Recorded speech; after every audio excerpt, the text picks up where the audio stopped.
The other project I'm working on is somewhat similar, but it's actually in one of the floor drains. A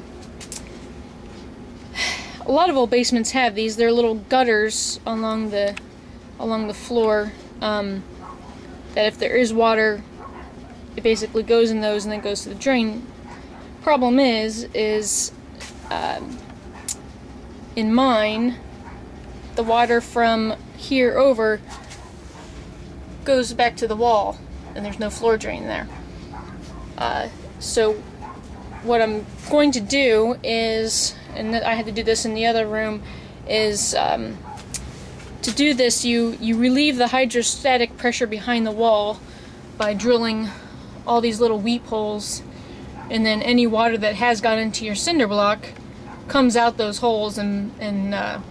believe me, when I drilled those holes, water just gushed out of there.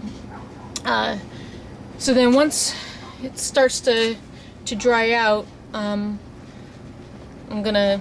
finish trying to get as much of this chipping paint off of the walls, and I have to clean it all up, and I have to cement in that gutter so it's all level, and then put that same waterproofing channel system along here, so it'll end at the wall back there, all sealed up, and then